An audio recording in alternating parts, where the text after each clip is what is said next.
اپنے بیٹے کو وصیت کی تھی، اور ہر مسلمان کو یہ وصیت یاد رکھنا چاہیے۔ انہوں نے اپنے بیٹے سے کہا تھا کہ میرے بیٹے ایک بات یاد رکھنا، ان ما اصابک لم یکن، کہ جو چیز تمہیں ملنے والی تھی، ان ما اصابک، کہ اللہ نے جو تقدیر میں تمہارے لیے لکھ دیا تھا، جو تمہیں ملنے والی تھی، وہ تم سے چھوٹ نہیں سکتی تھی۔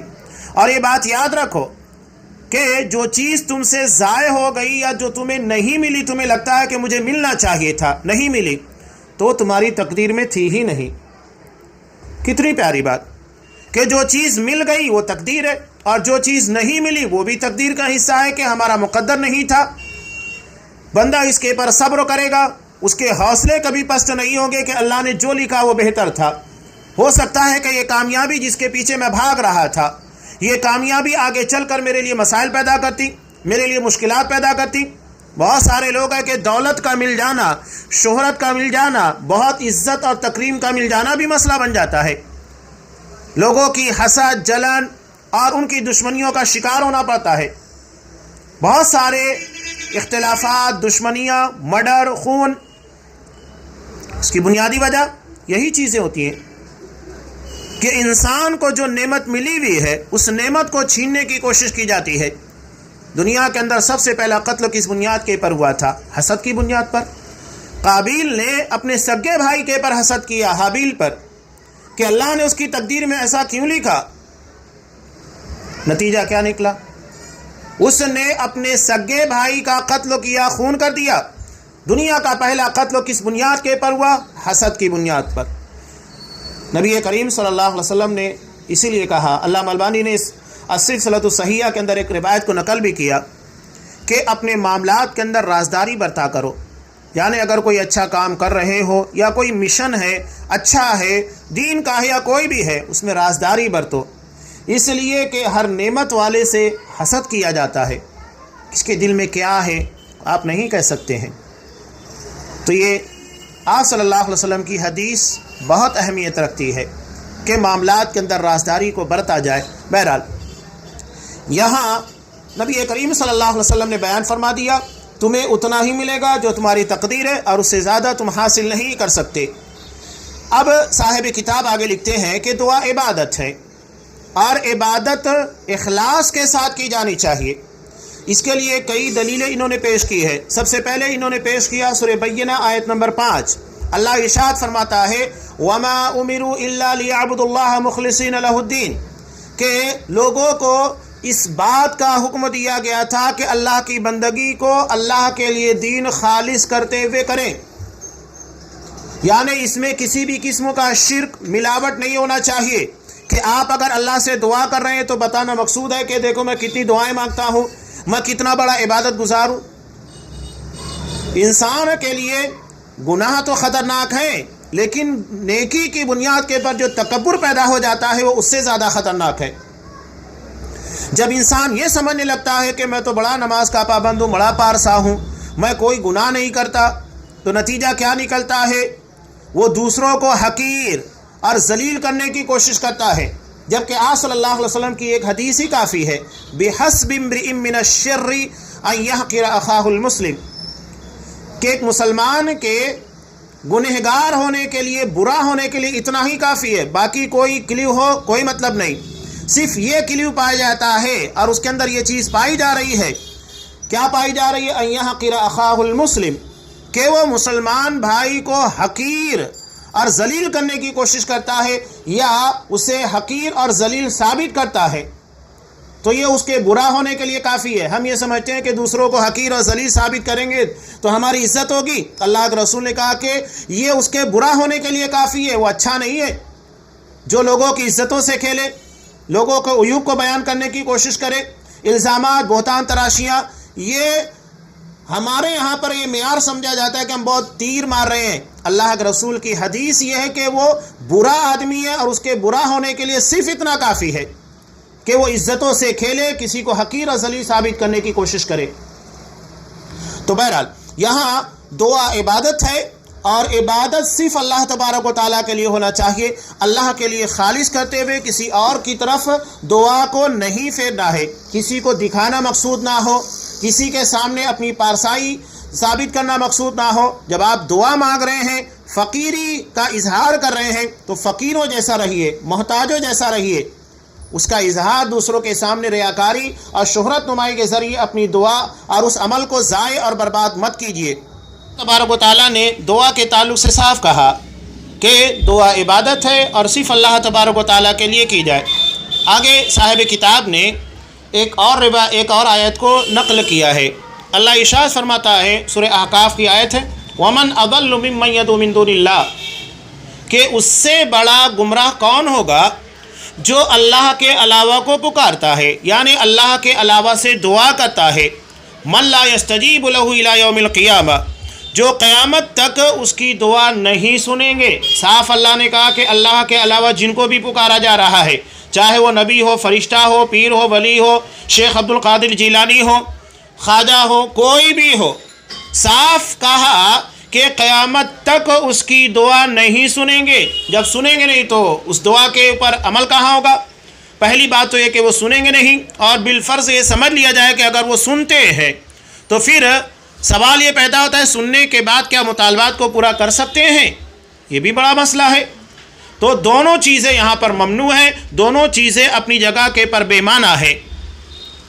قرآن نے یہاں صاحب کتاب نے ایک بہت پیاری اور اہم آیت کو نقل بھی کیا کہ سورہ رات کی بہت اہم آیت ہے۔